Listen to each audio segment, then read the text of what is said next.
Yay! We're a community already, a community Yes. of two.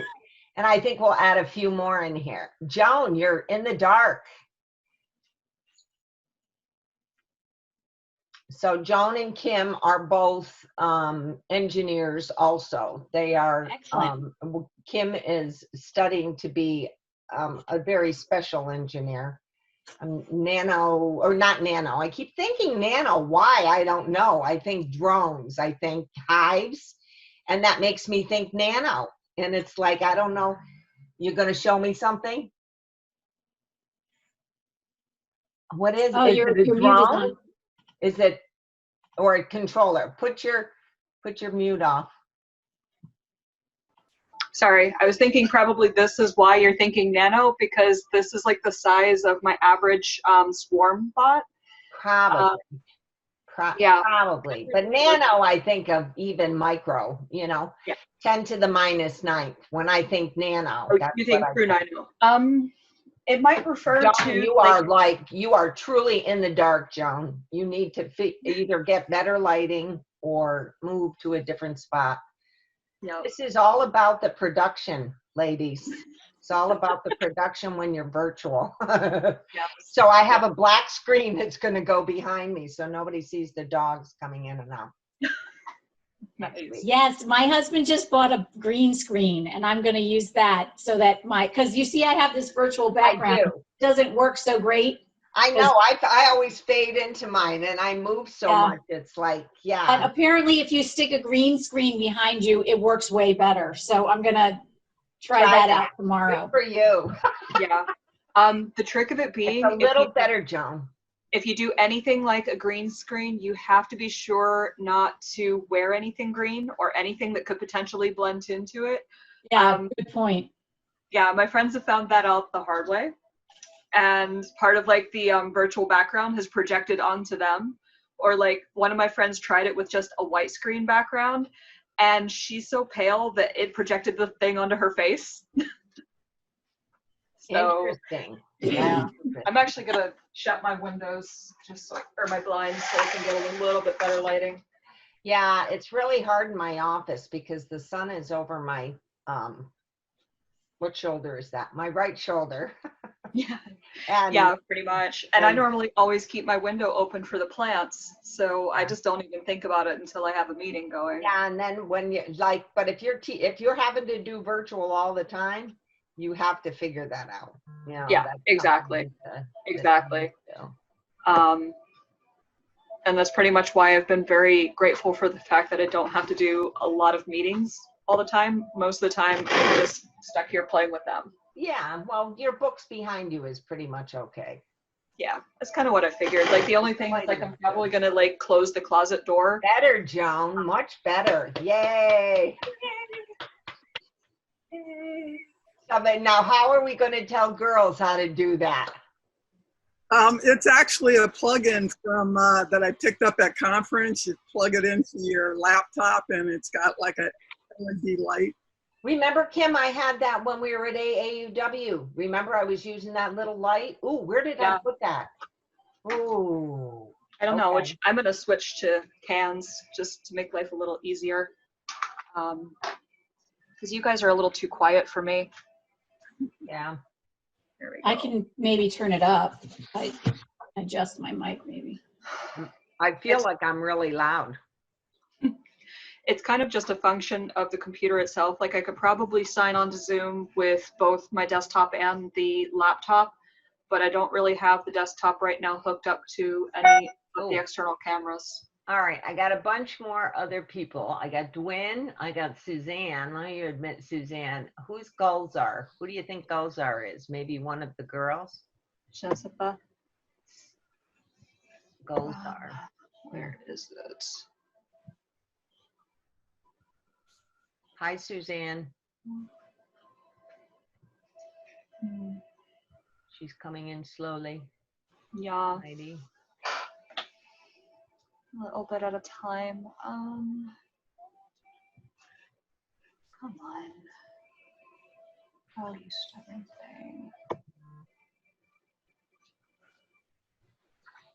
thing. Gulzar, I'm guessing would be Shayna. maybe. Does that sound better? Is that any better? A little. Okay. A little. You're a little, you sound a little quieter, Heather, Okay, let me see if I think I can turn it up. than you did earlier. I switched to a different microphone, but I had the volume way lower on this one. Yeah, that makes a huge difference. Yeah. Let's see here. Let's go All right, is that better? Not really. Not really. Okay. Yeah, no, it actually Go just back to the other one. for sure. So, you know, I mean, we've all been on so many Zoom sessions. Welcome everybody who is joining, Sophie, and somebody says Gulzar, and I'm not sure who that is, but I'm guessing it's either Anjali or Shayna. Yeah, my name is Shayna. I'm just using my mom's account. So. Ah, okay, Shayna. So we'll know that. Cool. I'm Mary Isaac. I think we have only one more person coming in, which should be Anjali Bose. And when she comes in, that's great. So let's just go around the room here quickly. And shortly, you are all going to get to, not shortly, like today shortly, but shortly in the next 2 weeks, which is, you know, kind of shortly. You're going to get to do this on Flipgrid. So you're going to get to introduce yourself. You get 1.5 minutes, 90 seconds to introduce yourself on Flipgrid, and you're going to end up creating your own Flipgrid video for the girls so that they can learn who you are too. And you can demonstrate that you too can do technology, that it has nothing to do with the fact that you're not 12 years old or 13 years old, that in fact we all can do it. So meanwhile, let's go around. I'm Mary Isaac. I am retired somewhat. I work, but I don't work for pay, which is, you know, my husband makes big issues out of that, but it's okay. My job is engaging more girls in engineering and technology, and I will go to that. I want that on my tombstone, because I think it's a very important thing that we give 50% of our population more engaged in engineering and technology. And so and I think of it more as an economic issue. And that's, I think, why I am very earnest about it in terms of being a STEMinist, because I think that it's only through equal pay that we are truly going to be equal, and in jobs that are truly paying us well. So, Heather. Yes, hopefully you can hear me. My name's Heather Abushana. I'm currently a lecturer at Cal State University in San Bernardino, and I teach physics. Mostly they give me now the physics and engineering students, which is the group I like the best. So yeah, so that's fun. We've been doing a lot of training this summer to try to get up to speed on how to do a better job in the fall. And my training, my education background is all in mechanical engineering. So it's been a long time since I did any coding, but I'm excited to, you know, kind of refresh my memory and get back into things. So as we are talking, I would like to see a thumbs up from everybody in terms of the volume. How is my volume? Thumbs up? Okay, not too loud, not too soft. Okay, oh, I like that thumbs up, Suzanne. That's a good one. I like it. Thank you. Mary, I'm joining with another computer because for some reason this computer, my webcam, is having issues. Okay. Because I had it connected to a document camera and I may have to reset. Okay, and so then you'll be able to share with us why that's happening too. Yeah. Okay. Mary, can you let Susie in on her laptop? I did. Okay, cool. Awesome. So what I'm going to do is during the course of, let's just talk about general logistics here. We'll go through and each individual, let's introduce us here. That will take probably 15 minutes, 20 minutes of time. And then we will start going through the schedule. But one of the things that I want to talk about here, make sure that we all understand as we move forward in with the girls, is how important getting the technical piece of it set at the beginning so that we don't have issues that interrupt us as we go through this. And Suzanne, you know that even best, working with the 7th graders, you know, or the girls who were babysitting their brothers and sisters and having to deal with all of those issues at the same time as trying to learn new content. So we're going to do some logistics things as we go through here, and I'm going to ask the social coaches to handle that logistics piece for us when we get into the classrooms, but you should all be aware of it too. So I'm going to, as we go through this virtually, we're going to have potentially, I'm going to make Suzanne a co-host for different things and Kim co-host so that they can do some of those administrative things. But we're also going to be using WhatsApp so that we can communicate outside of the share screens that you might see in front of you in the Zoom platform. So if you have any technical issues or something that's going on that you have a question about, WhatsApp us, and then we'll be able to see what the issues are. I know it's a lot to bring in and to absorb, but we have some time, and I'm sure there are many of them that are much better than us at this. So it's like we'll probably learn as much from them as they learn from us. Suzanne, is that correct? Oh, you're on mute. Sorry, I was on mute. Definitely, I agree. Okay. So, and Heather, how was Heather sound? Speak again, Heather, so we can all give you a thumbs up or a higher or lower or whatever. Yeah, people were saying it was a little low before. That's good. Okay. It sounds good now. And so one of the other key things is let's stay on mute, and I'm going to have all the kids come in on mute whenever we do sessions. We'll come in on mute. And at some point in time, we will have the control to mute them. And that's one of my favorite things about virtual classrooms, is because I can mute them all. And it's a wonderful tool. Hopefully you don't have to use it that much. You'll be in small classrooms, small breakout rooms with 4 girls and 2 or 3 coaches in there. So it should be very manageable from a screen, kind of at what we're looking at right here, which is, you know, 6, 8, 9 people, everybody on the same screen. So you can see everybody in the room. Okay, Kimberly. Hello. So I am Kim Witkey. I was originally brought in last year to teach this because I actually have about 30 years experience in robotics. Yeah, I've actually built my own like many times over. She's a geek. This is my latest build. Whoa. This little guy's name is Waffle. He is equipped with computer vision by camera, LiDAR. He's got some nice encoders built, sonar sensors, so on and so forth. I also got behind me, also on the table, a couple of Capras. They're also built with built-in sonar sensors, everything else like that. My PhD, actually, I've been working on my PhD specializing in swarm robotics and automation and controls. I've done everything from that to rehabilitative robotics. So using robotic nurses, things like that, brain computer interfacing, smart prosthetics, that kind of stuff, where you actually hook it in and turn yourself into a cyborg. I actually come through this, yeah, it's fun. Ooh, geek out, geek out. I'm geeking out here. I know, I love it. That was actually one of the first things my dad said to me whenever he found out I was going into this field. He's like, all right, well, I've got 12 herniated discs in my back. You know what you need to do. So assuming that I get far enough and we get advanced enough where I can actually do it, a friend of mine's working on cement injections for spinal vertebrae.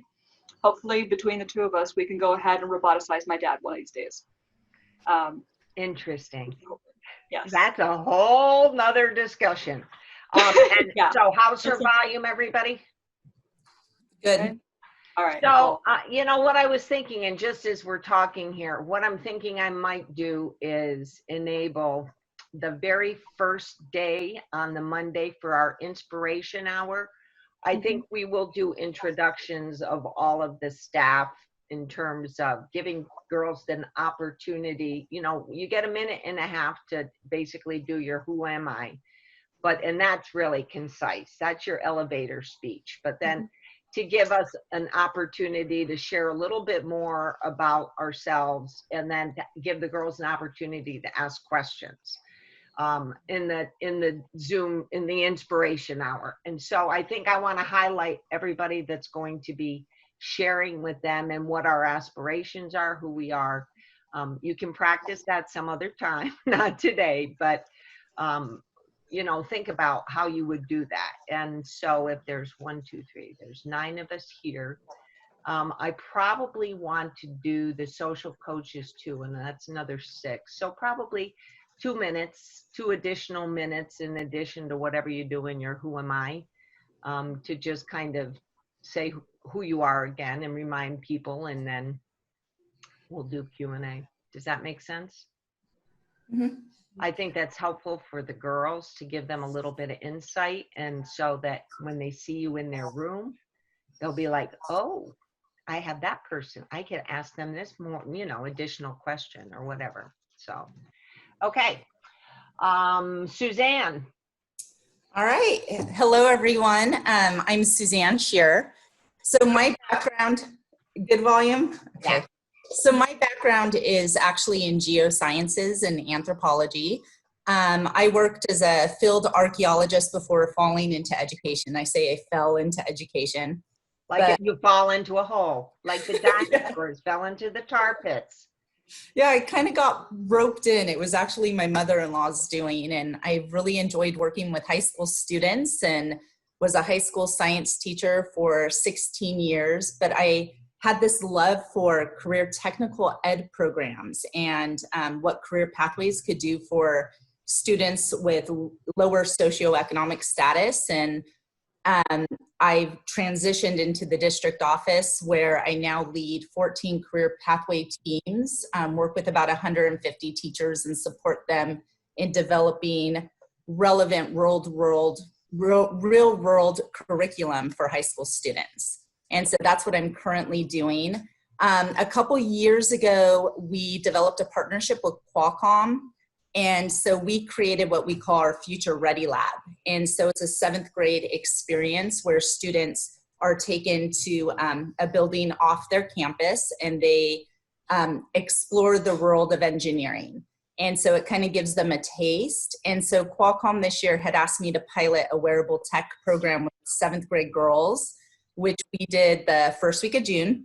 And it was supposed to be in person, but with everything, we had to switch to virtual at last minute. And I think it went really well. We were blessed with not having any technical issues during our camp. So yeah, I don't know how that happened, but it was just a blessing. We did another virtual camp the next week on ag tech, and we did have some Arduino issues, but Qualcomm introduced me to Mary and Kim and asked me if I could help out with this camp. And so I've been fortunate enough to get to know them throughout this time. And I'm excited to participate in the virtual camp with these girls and get to know the 40 girls that hopefully will inspire. Hopefully, that's the goal at the end of the day, right? Dwin. You're still on mute, hon. All right, can you hear me? My name is Dwin, and thumbs down. You need to go up louder. All the way up. How's that? That's better. Okay. I'll get closer too. My name is Dwin, and I just recently retired on June 8th. I was a high school and college professor, high school teacher and college professor. I've been with Tech Trek for 14 years as a teacher, as a director, kind of those 2 roles at different places. I've worked at through San Diego, Irvine's camp and Santa Barbara's camp. So I've kind of been all over the state a bit with Tech Trek. My background is chemistry. I know nothing about robotics at all, like zip. So I'm really excited to learn more about this whole field. I started a forensics STEM CTE class, I guess would be the best way to say it. I started it at our district. We didn't have the funds for any of the lab materials. So then I approached the ROP group. It was called ROP at that time. They said, yeah, let's do an in-Bell class, which they hadn't done before in our district. So that was about 8 years ago. And so then I started it through the district. It went to 3 other high schools and 4 middle schools. And we ended up with 600 or 700 kids that are now involved in forensics in our district. So that's exciting. And then that's what I've been teaching for the last 10 years, I guess, at Tech Trek. And that is it is a favorite course. Oh, thanks. It's fun. Yes, dead body. Figuring out where dead bodies are is cool.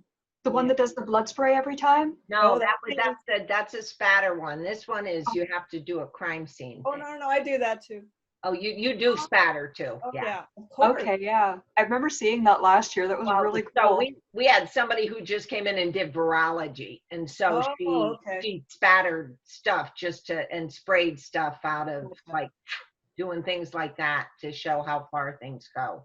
I was thinking of the one where they had the screens put up and they had like stuffed one of the biosuits with pig's blood and what have you, and let the kids smack the crap out of it to show like how it would spray.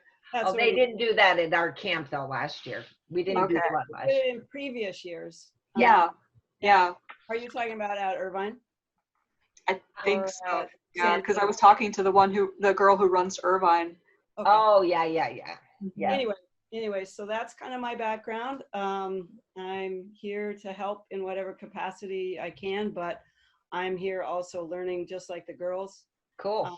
About all of this robotics. Yeah, it's easy. It's fun stuff. Yeah. Joan. Hi, I'm Joan Fisher. I retired in 2014 after 33 years as a test and systems engineer in the aerospace industry, mostly working on Navy programs, cruise missiles, and shipboard electronics. And even though I was working mostly with hardware, I was involved with all the testing of our products, and all our testing is computer controlled. So I had plenty of experience with software working or not working, and interfacing with software engineers and learning our programs and how to even do some simple coding changes when we had to do some test interactions where we were doing failure investigations. Last year was my first year being involved with Tech Trek, and I'm really excited to be involved again this year. I have a long-time member of the Society of Women Engineers doing lots of outreach, which is my favorite part of SWE. And that's actually been, my SWE activities have been keeping me pretty busy in my retirement, along with my traveling, which was my trying to hit all my bucket list places that I want to go. And I'm not even close to being able to do that. And COVID put a big stop on that. So I'm hoping to get back to that once everything kind of calms down again. Good volume too, Joan. Thanks. Heidi. By the way, you're kind of like half in shade and half in dark, just so you know. Yeah, I don't know how to fix that. Oh, there, that's better. That's better. Okay. Bad place for my computer, but I'll do it. I know. It's like my whole house is restructured because of virtual.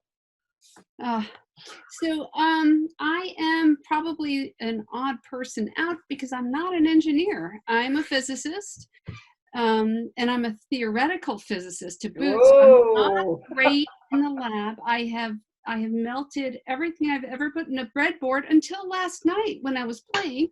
and I was very successful. I had lots of fun learning my Arduino.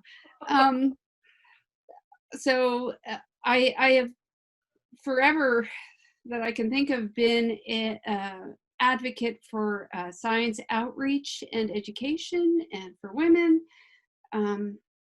That's it. I'm nobody special. Oh, I have multiple jobs. The number one job, I guess, is as an adjunct at Point Loma Nazarene University. Oh, that's nothing. And that, well, So don't tell the girls I'm nobody special. well, Don't I tell won't. them I that, won't. okay? I'm sorry. I know. Nobody tell any of the no. girls that. I'm sorry. Okay, thank you. Sorry.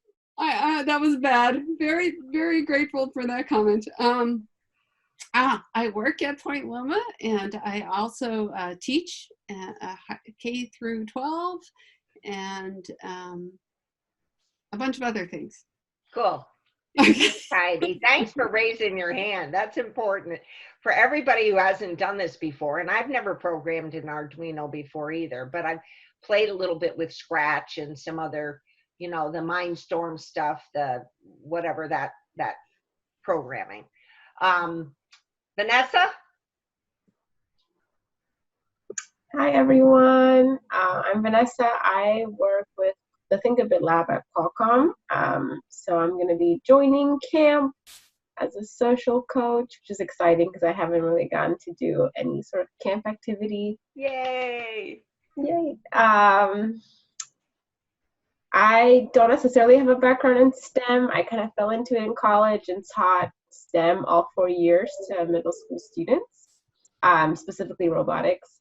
And then I fell into this job too, and I love it. I just learned Arduino a couple months ago, and I keep playing with it every weekend, and it's pretty impressive what it can do. So I'm really excited that the girls get to keep their kits, because I think they'll be able to explore the possibilities of Arduino a lot further than they would have in a usual camp. But yeah, I'm excited. Nice to meet everyone. Cool. And Sophie? Hi, I'm Sophie. This would have been my first year as a Tech Trek counselor, so I'm going into my sophomore year of high school. I went to Tech Trek in 2018, I think, right? I think that's right. Yeah. Yeah, I really enjoy biology. I'm going into chemistry next year and math as well. I really enjoy STEM, so I don't know where my future is going to take me, but it'll definitely be somewhere in that realm. Cool. That's awesome. Were you at Irvine or did you go to San Diego? Irvine. I was at UCI. Cool. Yeah, and then it shut yes, down. I know. So. Your branch coordinators up there were very excited that you all were participating, and I said yes, they are welcome. Dana. Thank you. All right, my name is Shayna. I'm gonna be a junior at San Clemente High School, and I went to Tech Trek at UCI in 2017. I actually took forensics. That was a really fun class. I've taken AP Computer Science, which was super fun. That's kind of all the coding or robotics background I have. But yeah, I really enjoy everything related to STEM, so I'm really excited to try and find a career in that. Excellent. I'm really looking forward to spending time with all of you. And now, so Kim is going to lead us through mainly the discussion about what we're going to focus on. Do you want to drive? I can share the schedule here just to show people the overall general schedule, and then you can maybe take the manual, Kim, and work through the manual. So I'll share the screen here with the schedule just to generally talk about the camp. And during the actual camp itself, Suzanne and Kim will be driving the large room. So I'll do the welcome, and then we'll go from there. Let me share. Quick question, quick show of hands while Mary's pulling that up. What do any of you have programming experience? I heard some of you say that you did. So looking at it, iffy. Okay. I've And debugged Visual Basic before. Does that count? yes, it does. Yay! What? So of that, the people who have had programming experience, how many of you had it like C language experience? Like C, C++, C Sharp? Okay, so tiny bit. Arduino is based on C++ language. So if you've worked at it, you at least have some idea to start with. That'll make life a little bit easier for you. All right, I wanted to share my PDF, but I'm having challenging moments today, so my brain is a little just fried from putting all this links together. All right, we'll look at it from this one. This is the morning and the afternoon are pretty much not very different.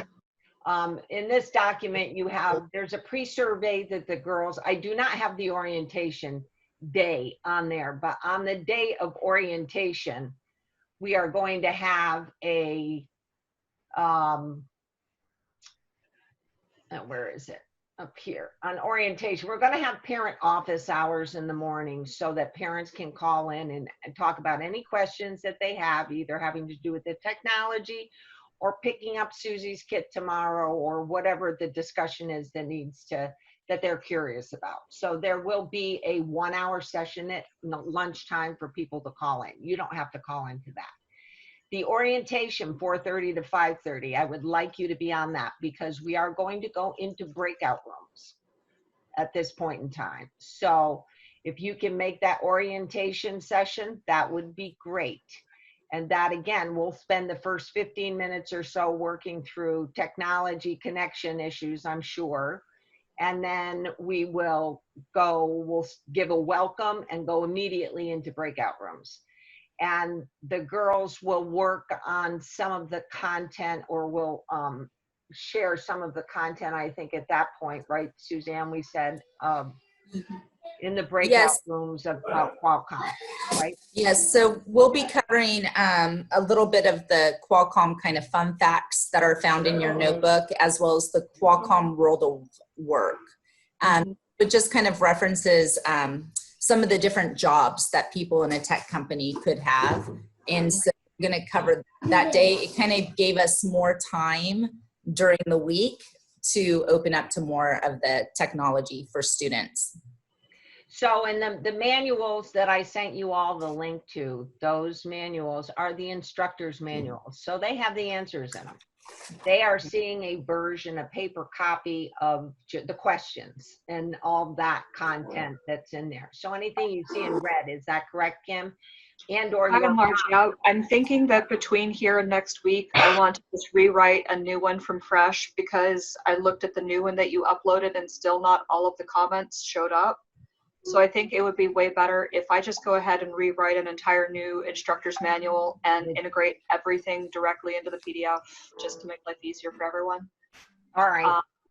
I was going to ask then at that point, Vanessa, would you please send me a PDF copy of the raw file that has none of the answers in it? And I'm just going to go ahead and start it from scratch, taking the material that Suzanne and I put together. Mm-hmm. Cool. Sorry. This will get us far enough through, and a lot of the front end content is more handled by the social coaches. So I'm, right. The world of Qualcomm and the Internet of Things, and that's the content that will be covered during the breakout sessions on Friday. Right. Exactly. Girls will pick up their kits Saturday and Sunday. So they won't see any of the content. I'm going to tell them what group they're in ahead of time so that they know what, and we've already pre-loaded them into breakout rooms based on their email addresses. So if they send us new email addresses, in response to my next email to them, which will be this weekend, then we'll have to modify that so that they can get into the breakout rooms. But we've tried to pre-do things as much as possible, but you know how things work at the end of the day. So they'll each have a link, and all of these links that you see here are now other than the orientation, which I don't have that on the calendar yet, are in this calendar. So we've got the pre-survey link.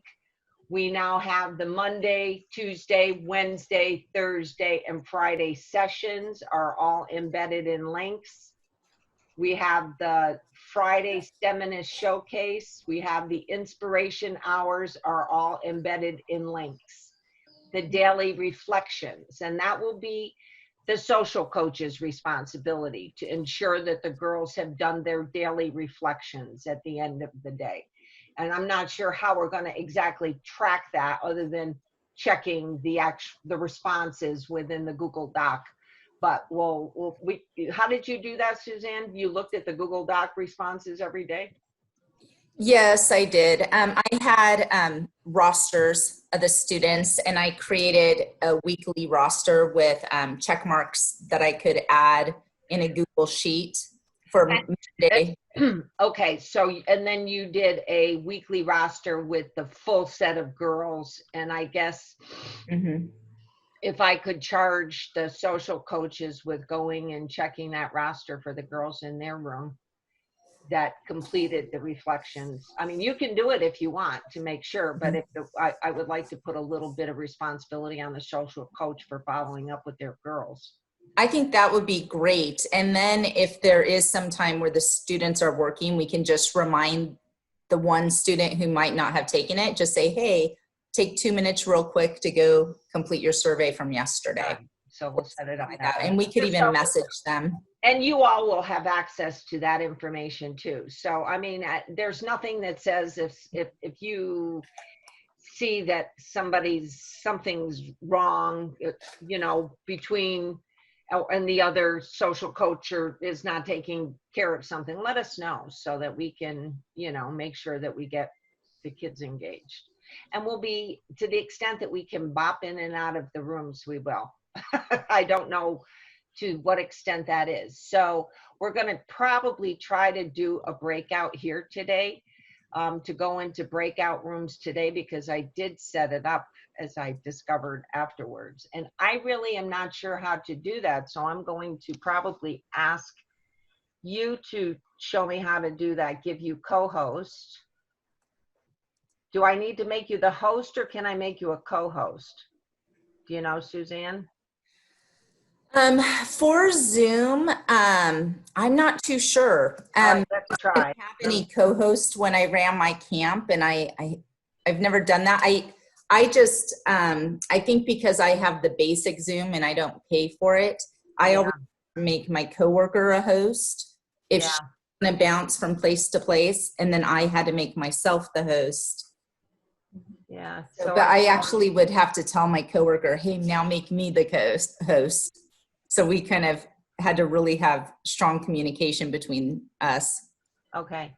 So I just made you the host, and I'm looking here. Let me go to breakout rooms. So this is the first time we've both done, where I've done breakout rooms. Gladys West. Did you say you just made me a co-host? Yes, I did. Yeah. Did I not assign people to breakout rooms yet? Probably not. Let me just see. Oh, okay, cool. So for the who didn't, can you give me a show of hands who did not or did or did not get their kits yet? Let me just, I need to go into the other view. Hang on. Which one did or did not? Who did get their kit? Thumbs up. I have one.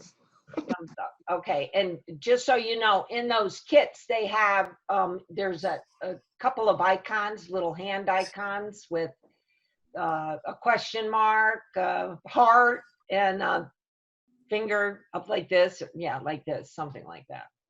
Yeah, Mary, Heather did say the host has to make the breakout rooms, but the co-host can bounce around between rooms. Oh, they can. Okay, cool. Yeah, so it's fading out, Heather, in your non-black, in your non-green screen. No. Yeah, I'm not seeing anywhere on my Zoom where I can actually see the breakout rooms currently. Yeah, so go over to the, is there 3 dots at the bottom of your screen? No. All right, I see breakout rooms. Yeah, I don't have it. And I'm looking I at have the I do. option to share. It's just chat. allow participants, breakout rooms close automatically after 30 minutes. We don't want to do that. So all of these features, just so everybody knows, they don't automatically pop up when you set up the meeting. It's like it doesn't happen until you get into the actual meeting. Move all participants automatically. I thought I had assigned people to, well, let me just look at the different rooms and see what they are. Assign.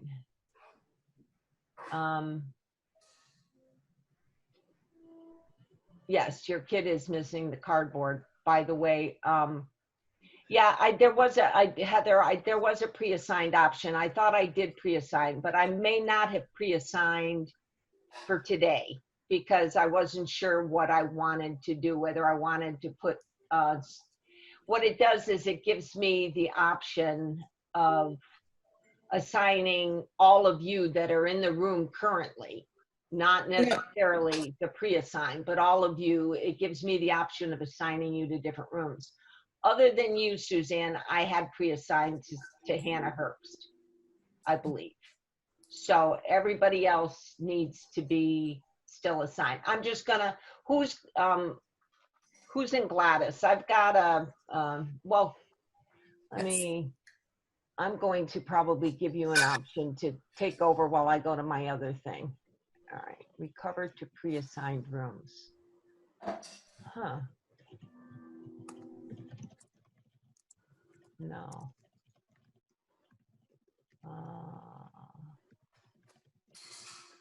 Yeah, so regarding the cardboard, the chipboard, yes, I forgot. I probably did not give enough chipboard to the, wherever you picked up your kit, Sophie and Shayna and Heather. Did you get a piece of cardboard? No.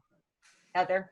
Yes, I have a huge piece, yeah. 124 by 36 piece. Yeah, like a poster board size. Yes, you want it poster board size. So what I recommend is that you go to Shayna and Sophie, or anybody that did not get cardboard, if you would like to construct a hat, because it does help a little bit to understand where the components are going and to go through with the girls. Just get the poster board at Walmart. Okay, I was actually given a piece of cardboard, but then the woman, I think I picked it up from Faye Caps, and she said I needed 2 more pieces. Is that true? She I said, don't know.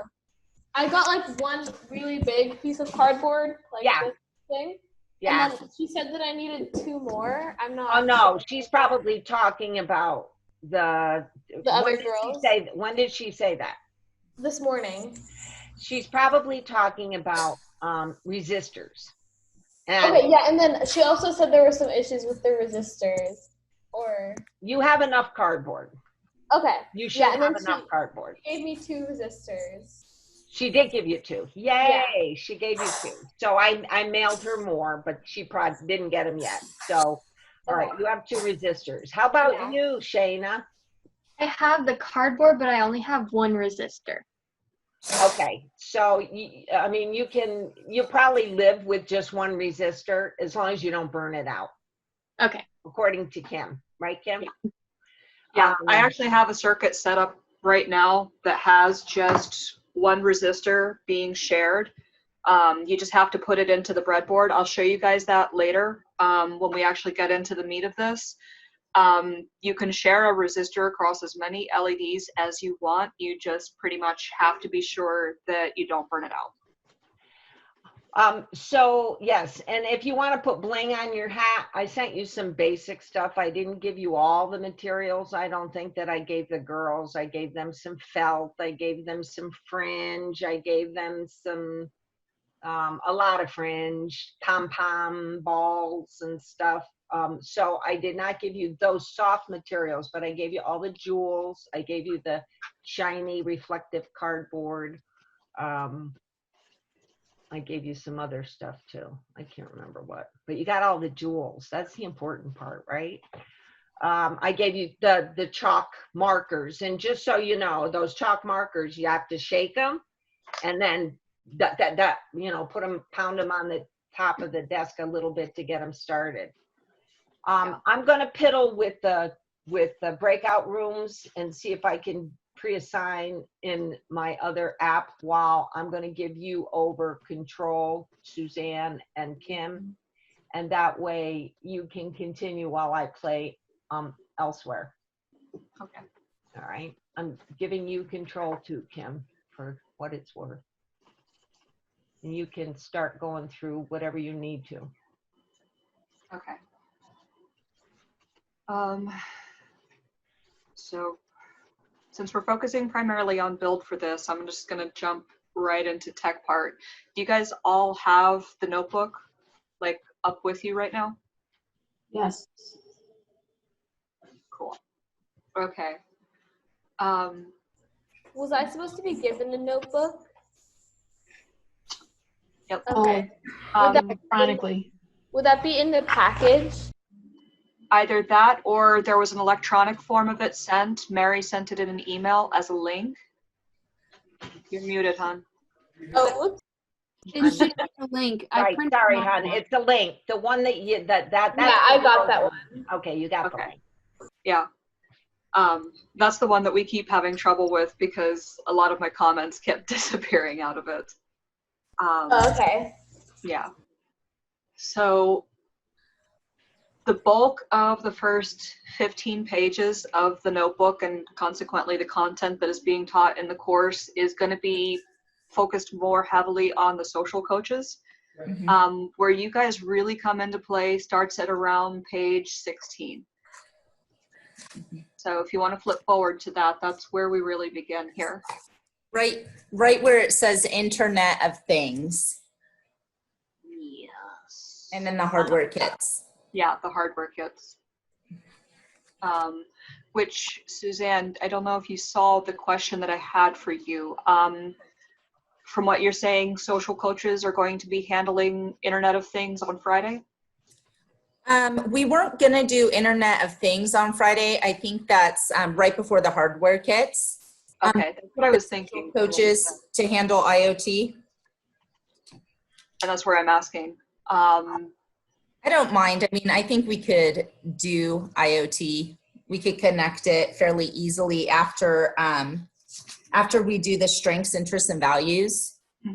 Could talk about IoT and talk about the whole connection between their women in STEM, IoT, their Civ, and just kind of relate that before going into the hardware kits. Yeah, kind of bring it all together for everybody. If that's the case, then before next week's social coach training, I'll get to you the material on cybersecurity and things like responsible internet use, that kind of stuff, so that we can all integrate that together. Oh yeah, I'd like that. Yeah, that way it makes life easier. So grabbing the hardware kit and starting with this here, I'm going to unplug the little circuit that I made. Actually, I didn't really need to do that. Oh well. I've actually got a pre-built kit from last year that I'm working with right now. So starting with page 16, we've got your hardware kit. Have you guys had a chance to look at any of the extra materials that Mary sent through any of this? Like, how far have you guys got through looking at the printed materials? I just picked up my kit earlier today, or like before I came, if that's what you're talking about. Yeah, no, I saw it. I'm talking about the electronic materials that Mary has been sending in her emails.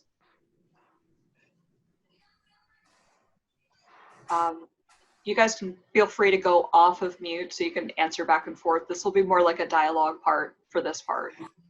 I viewed a number of things. I watched some of the Qualcomm videos and kind of worked along with it, and looked at some of the snapshots of the setup that they're kind of mirroring what was in the videos. Yes, yes. The videos that Sarah put together, I think, are very good overall. So they're a really great start for all of this. They cover the basics of all the material that we're going to be working with for the girls. So if you have time between here and there, I would definitely go through all of the electronic resources that Mary's put together. They cover everything very thoroughly. Honestly, better than I can, because I'm not very good at talking when it comes down to it. So I feel like I'm missing something. So maybe I didn't get the communication that has all the electronic resources. I got a document that has a link to this notebook. Mm-hmm. Yeah. And I got, like, you know, a release form and things like that, but electronic resources, I don't have that. It's in a Google Drive. Yeah. It was in the email that came before that. Yeah. There's a Tech Trek 2020 STEMinists email thread for build coaches that Mary put together for everyone, that she's been sending a lot of that material in links. Okay, it's the Google Drive that you're talking about. Okay, I do see that now. Yeah, if you go into that Google Drive, you will find quite a bit of materials there. Okay, thumb drive content, is that what we're looking into? Yeah. Okay. Yeah. Because that thumb drive content. There under the Arduino activities, I think, is a lot of the LED PDFs and all of that content, Kim. Mm-hmm. Yeah. Yeah. Yeah. Okay. Like Okay. right here. The Arduino activities, if you go in through that, it talks about like how to get started, how to make an LED circuit, which Suzanne put together for her girls when she did her camp. There's a lot of pre-printed material from Qualcomm talking about how to do basic LED blink, LED servos. The one difference that I would make a note of when they talk about doing multiple LEDs, they're doing parallel circuits because they had multiple resistors to work with. We're not going to be able to do that because you guys only have 2 resistors at tops. And if I remember correctly, Mary, they've only got 1 breadboard, right? Yeah, just. Okay. If for some reason your breadboard gets too crowded for putting in a whole lot of LEDs on one circuit line, you can always just run 2 parallel circuits for the LEDs and just use both resistors for that. But yeah, be very, very careful not to burn up your resistor. They're very sturdy though. You shouldn't have too much of a problem. So looking through it, your Arduino, for most of the camp, when the girls are going to be using it, they're going to have the thing plugged into the USA to USB port. That's going to be the source of power for the Arduino for the majority of the camp. Even though the girls were given a battery pack, which will plug into the other power port here, please remind them not to use that battery pack until it comes time to do their Flipgrid showcase on Friday. The reason being, Arduinos are a finicky little punk.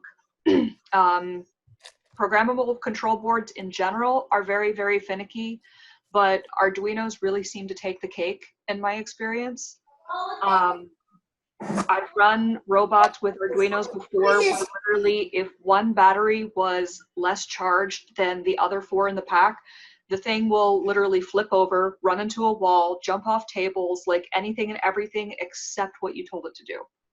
And we don't want the girls to get frustrated by that. So as a general rule, I want to keep their batteries as fresh as possible. So USB and just as an FYI, I was supposed to send them, you know, chargers and whatever, but the special deal that Suzanne got was no longer in existence because it was pre-COVID. It was no longer in existence by the time I got to it. And it was, instead of being $7 for like 8 batteries and a charger, it was $16. And I said, no, we're just getting batteries. So. Yeah, we got a really good deal on our rechargeable. Oh, that was amazing. Recharger sets. Yeah. COVID drove up the price of a lot of electronic materials and also made it much harder to get them. It took me finally 3 months to get the lab's computer built during COVID just now because there was just such a pain in the butt trying to get all the components. So yeah. So yeah, first things first with the power. They can plug their power cord / data cord into pretty much any USB port that the computer has. Doesn't matter. The Arduino IDE will automatically recognize which port it's in. So when they go into the IDE and they're going to select where it is, don't worry about trying to pick out ports, because as soon as this thing is plugged in, the IDE is going to recognize it and it's going to show Arduino Uno next to whichever COM port is engaged. The only reason that that ever becomes a question is if you had, say, multiple Arduinos hooked up to the computer all at once, which obviously that's not going to be the case here. So this part of it, at least, is super easy. Just one end into the Arduino, one into the computer, and we're good to go. Going through the breadboard, this is where they're going to be doing most of the actual circuitry connection.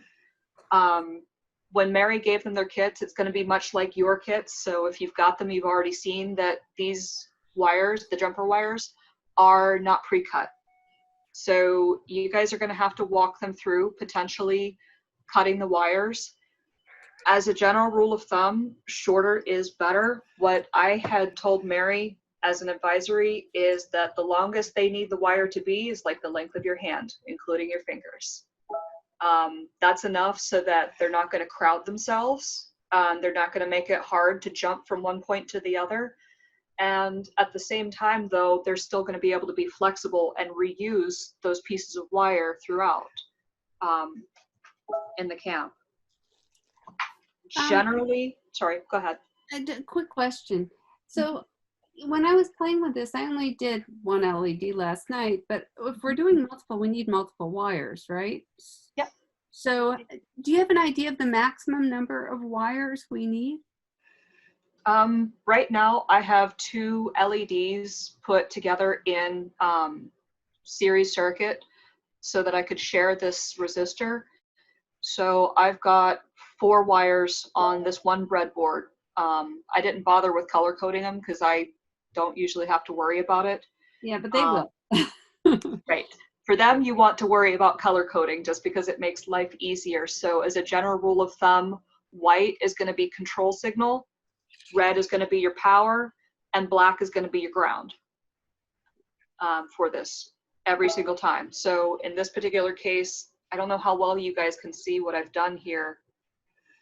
I've got a green and a blue LED put together on the board, and I've got the wires just jumping across each point. So I've got my resistor connected up to red row, and then down to a separate row where none of them are connected. And then I've got a white jumper from the resistor row to the long end of the green, and then another white wire connected from the resistor row to the long end of the blue. And then both green and blue are connected up to the ground row, this black row here.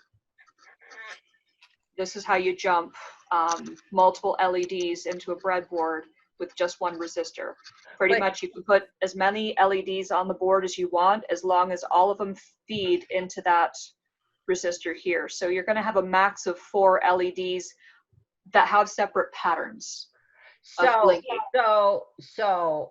number one, my question, your wires are a lot longer than my hand from here to here. They're as long as my hand. They were pre-cut. Oh, okay. Yeah, I've got really long hands, Mary.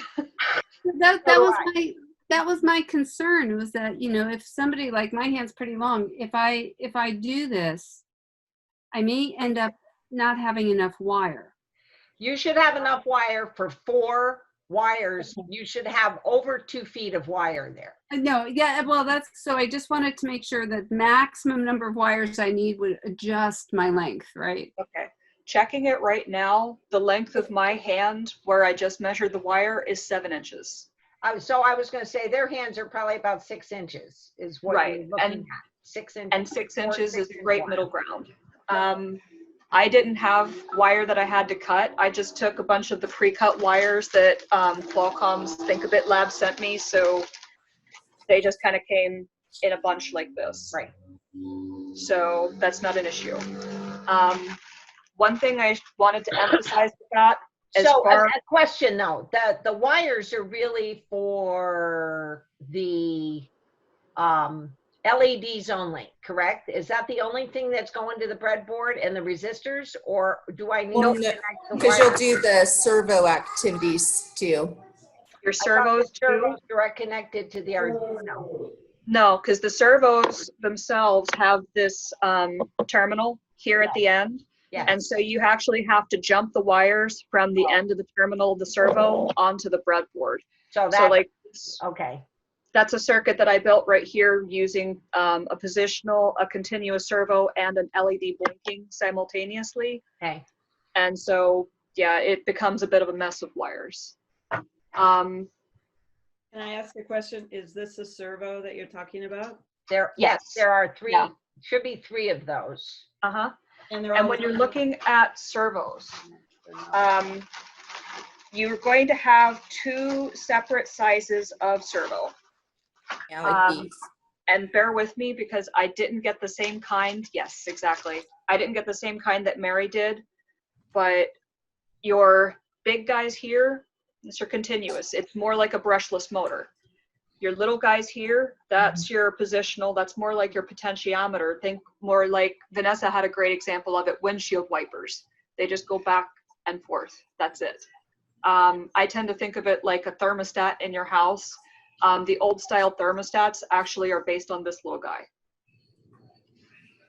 And just so you all know, you got them, and that little gizmo on the end, the stopper on the end, was not mounted to any of them. So that's really ends up being up to the girls. And so you each got a little screwdriver in your, well, you did not, Heidi, but everybody else should have gotten a little screwdriver, Phillips held, to be able to screw that little piece onto the top of it. I didn't get one. So I have a quick question You about didn't get one, Twin? No. Really? Because I thought I put them in all the kits just before we left. Maybe I forgot yours. And then I only have one resistor as well. Yes, yes, because I realized I only gave you one resistor. So I have extra resistors, although I'm not sure when's the next time I'll be on that end of town. If you burn it out, let me know and I'll run one over to you. All right. Yeah, I also only have one resistor. And I sent extra to Marilyn, Heather, so she should be, I mailed them to her yesterday. She should have them today or tomorrow, and I included one for you. Good, Heather, did you have a question? Yes. About breadboards? So my question is, my breadboard doesn't look like the picture. Let's see if I Okay. can- Okay. Oh, you've got the big boy. Sure. Yeah. So I just want to be sure that I remember how they work. You know, I have each of these columns on the edges are labeled plus or minus. So I assume you put plus or minus power into one of those spots, and then all those spots connect to it. Yep. And then in the middle part, you know, things are labeled going down, they have numbers, and going across, they have letters A through J. So Yeah. it's the letters that are all connected, or is it the number across that's all connected? Numbers are connected. Okay. Yeah, it's Yeah. similar to the smaller breadboards, like you always have your numbers connected. But for this one, it's nicer for learners because you can actually coordinate a letter number combination and tell them exactly where to plug something in, as opposed to making it arbitrary. Okay, so all the girls will have the one that's in the picture, not the one that I have. Mary, which Yeah. one? No, all the girls will have the one that you have, because that's the one I ordered from the kit. The large breadboards. All right. Just so you know, so this, I always tell the kids, this is like a river, and that if they have their power connected over here and they plug their LED on this side, nothing's going to happen. So they actually need to jump the river with power. And so I did experience that with some of the girls. They were like, my LED's not working. And I was like, well, show me what you have going on. And they were trying to plug over on the other side, but you need to also bring power to that side if you're connecting anything that's doing work for you over there. So Exactly, yeah. here's another thing I want to suggest, just from a logistics and a tools perspective for you helping the girls. Everybody needs to set up some kind of a dot cam so that you can put instead of doing this, holding it up to the camera and trying to guess, you can put it down on a table where you have some lighting and you can shine whatever the camera is down on it, whether it's your cell phone camera or whether it's another webcam that you happen to have that you can dial in on another computer to the Zoom call. So next week we are going to practice that. Yes. Yeah, I did see some really good ones. Like Mary said, she showed the ones with the cans, but there's also some online using iPads, and they just have it like on a cardboard box sitting up high, and they cut like a hole into the box, and or a rack. If you have like a kitchen rack, you can use that to elevate. And so I want to see some innovation here. Sorry, I'm eating my breakfast kind of. It's cardboard with peanut butter on top of it. I want to see some innovative ideas on what you are using for your dot cam. That would be fun. Yeah, so this is actually the one that we mount on one of our robots. It's 2 webcams just basically mounted in a box.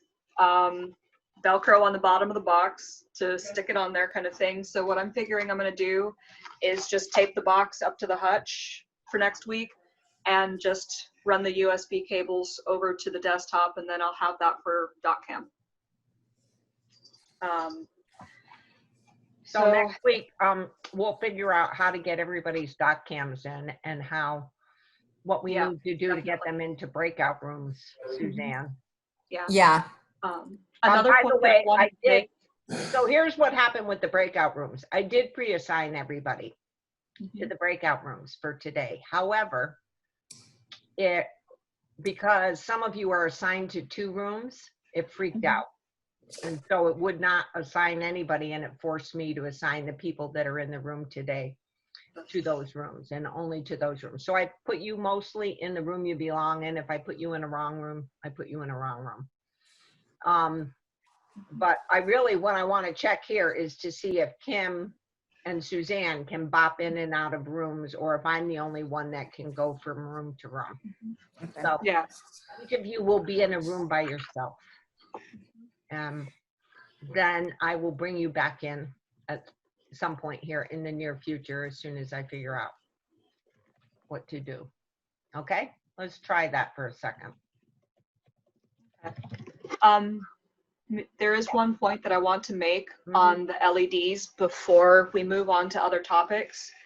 As far as sharing a row for LEDs and consequently sharing a resistor,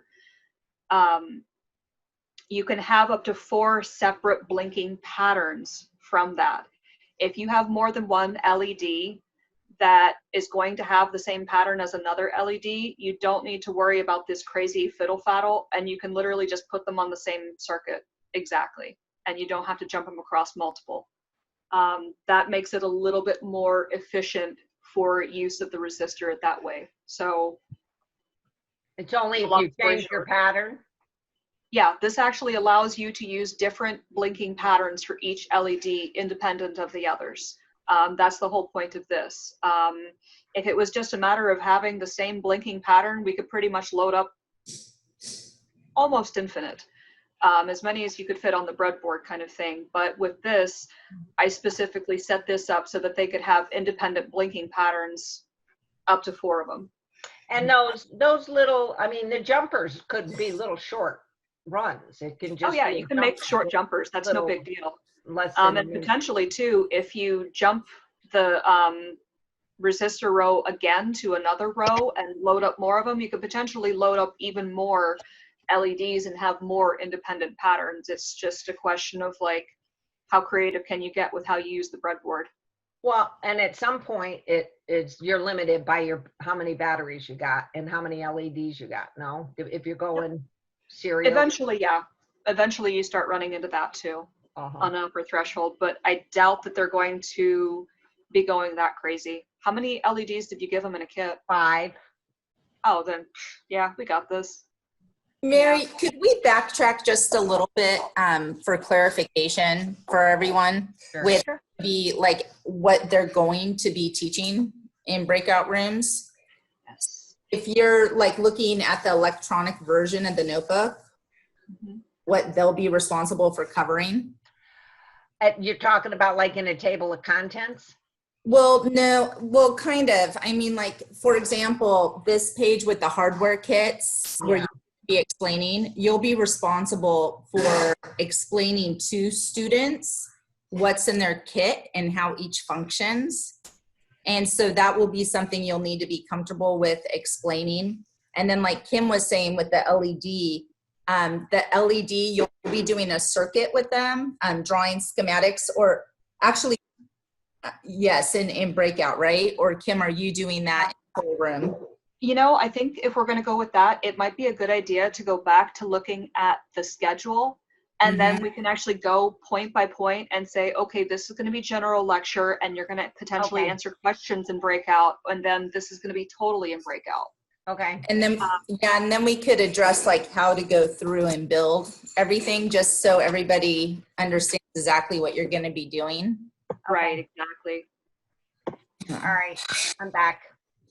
So if you look here on Monday, this is primarily social coaches. We're going to actually, the welcome and video introductions will be Friday. We will instruct when we do our Friday orientation, the students that we like them to create an introductory video of themselves utilizing Flipgrid. We actually want you all to do the same. We want videos of the instructors, and that's why I had asked for you to join Flipgrid, create an educator account, and then we'll do tutorials with that with the social coach training. The hardware kits is where you will come in. So we will be going to breakout rooms and you will go through the kit. So students would have all their material in a kit similar to this, and you'll have them take out each piece and start going through that. Where it says intro to Arduinos, circuitry basics, and schematics, Kim was going to do a lesson to all the girls in the main room. And so she'll explain the intro to Arduinos to students, and then I believe a basic on circuitry basics and schematics. But then we were going to place into breakout rooms for Arduino IDE, microcontroller programming, and Commons and Code, because we figured smaller groups would be well so you could troubleshoot connection issues so that all the girls would be prepared the next day. I'll be doing the intro to that, and then we're moving over to breakouts. Yeah.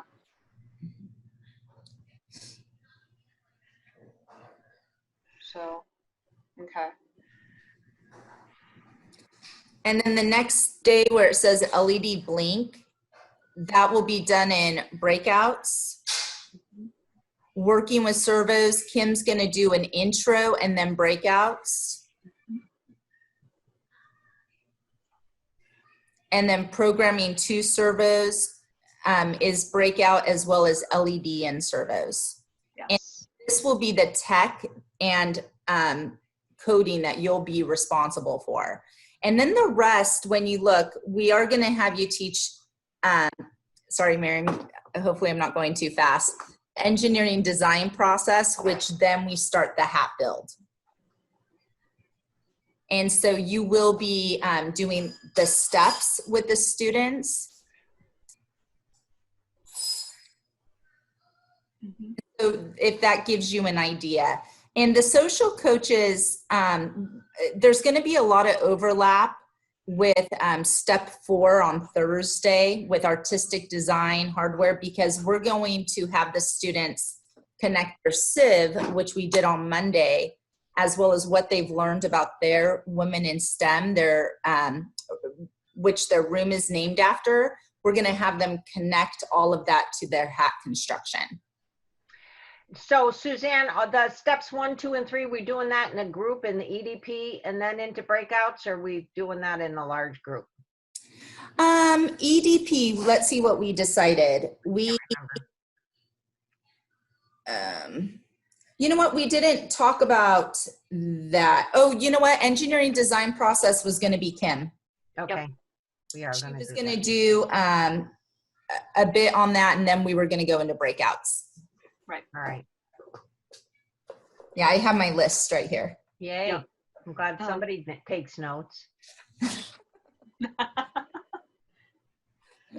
By the way, this is being recorded, just so everybody knows. In case you feel like you missed something, you can go back. And so I guess looking at this and seeing what your responsibilities will be, how comfortable is everyone with understanding what's in your hardware kit? Does anybody need to review what each component is responsible for? I probably need some help. Okay, nothing wrong with that. Yeah, I mean, we can keep going pretty much. With the list that's given in the notebook, I think I can probably do it. Yeah, and Kim she did put instructions in red, which helps the instructors. So when you look, she put descriptions of what you would tell the girls and explain to the students. I'm going to be adding a lot more notes on that also between here and next week since my comments got lost. So expect an email sometime in the next week that's going to basically add a lot more material to this. So can we go just for a second? On Friday, we're talking about really what you're going to have to help them work on is the troubleshooting piece of something doesn't work, right? Yes. That they want to happen. And then the social coaches will be working with them on getting it presented for the video. So you're really there as a technical resource to help them make sure that it's doing what they want it to do. Yeah. And obviously, to the extent if they come up with the design, and I always use this one because it's the easiest one for me to think. You think windshield wiper or Vanessa does, I think cow jumping over the moon. So if they have something in their design that is a rotating positional back and forth, that is getting caught in some other material in their design, that has nothing to do with your hardware, but everything to do with the mechanics of the design. And so you can help them figure out what that problem is. It's not like there's a clear dividing line between the ultimate construction of the hat and what the build coach is responsible for. So you're not necessarily responsible for helping them think up all the ideas for how to incorporate their strengths, interests, and values, and the other objective that they're going to be given of getting their scientist, their avatar, their STEMinist, how are they going to pull that STEMinist into their final design? So what are they going to pull out of that STEMinist background that is something in common with their strengths, interests, and values that will enable them to do that? And the social coach, by the way, we're going to ask them to do a little bit of research on their STEMinist so that they can come in prepared with some thoughts about kinds of things that might be able to be incorporated into a design, for instance, depending on their girls. So you should know a little bit about it, but you don't have to. That's going to be the lead of the social coach. Okay. Mary, do you think, would you like to show them an example of like the wearable hat? Sure. So just somebody asked about the color coding. Color coding is just the yellow part is really where you're going to be in breakouts and you're going to be kind of taking the lead with working with them on that content. So the pink part is where the lead instructor, it's going to be in a large group. You're not going to have to worry about your 4 girls.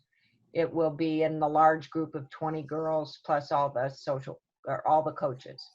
Does that answer your question? Yes, thank you so much. You're welcome. Is it okay? And I didn't get everything already because I just started doing that. Yes. What was that other question? Sorry, I was saying, is it all right if on this schedule, it gets modified to add that? So if it's like a lead of Kim, you could just put in parentheses Kim and then So, I mean, I did not want to necessarily do that on the schedule for the girls. No, okay. So I can do an internal schedule. At this point, I was focused on the schedule for the kids. So, Right. but I'll do that. Okay. I can do that. And the strengths, interests, and values is in breakout rooms, but that's social coaches, right? Yes, that's social. So that's not gonna, I'll make that a different color. Okay. Yeah. Can I ask a question for Kim? Sure. Kim, you said you had comments, you're adding more. When I see this as a scientist, I have like 10,000 questions, right, that aren't being answered with these answers. Are you embellishing enough to give a little more reasoning behind things? Or? That is my hope. Okay. And that's pretty much why I told everybody to just go off of mute and badger me with questions as much as you like. I know that I can't necessarily think of every single question that you guys might possibly have. So as much as you can, if you ask questions, it'll help everybody. The other side of it too, that WhatsApp group that Mary set up is basically so that if there is something that was not covered, you're having problems with helping them troubleshoot and things like that, and I don't happen to be in the breakout room with you at the time, you can message me and I'll pretty much immediately answer. Because I'm only going to be there primarily for the morning session, and then Mary is leading the afternoon session, and so I'm going to be supporting that chat room for both sessions. The other side of it too, I will be bouncing from breakout room to be like an extra build coach as we go through it. Okay. So yeah, feel free, like, and then too, like, my email is in the email thread for the build coaches, so feel free to just dump on it. Okay.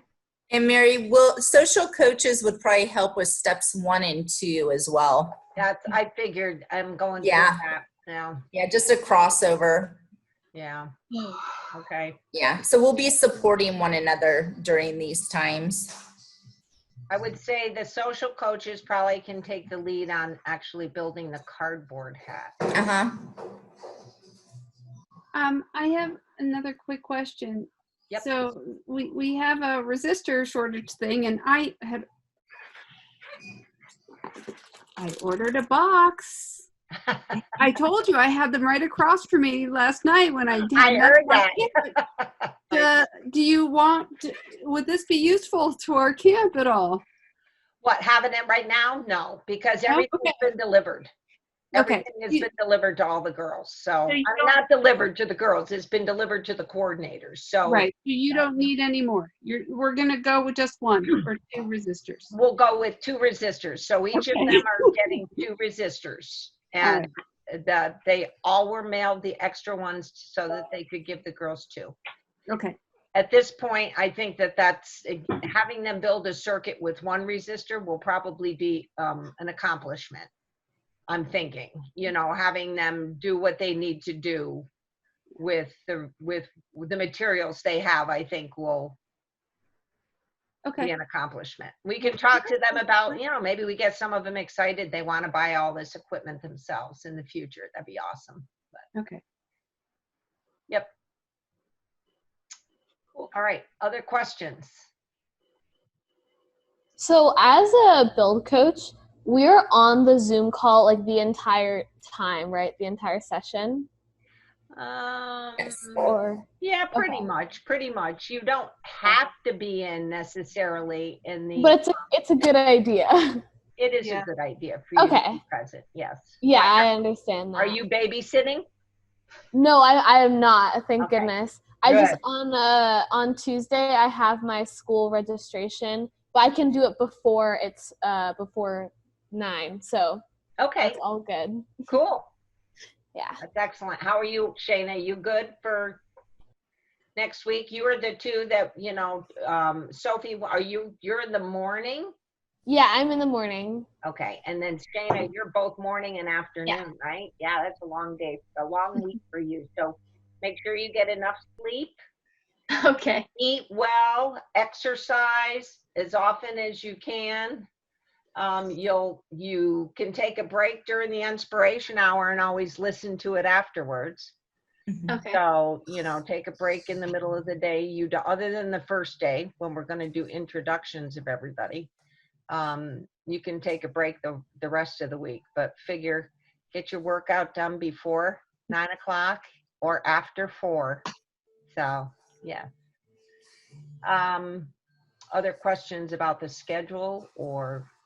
What's the difference between like the build coaches and the social coaches? I know this is like a very basic question that I probably should have known like a few weeks ago, but that's all right. The build coaches, you're helping them understand the robotics side of it. So you're like tech support. Think of yourself as the tech support person.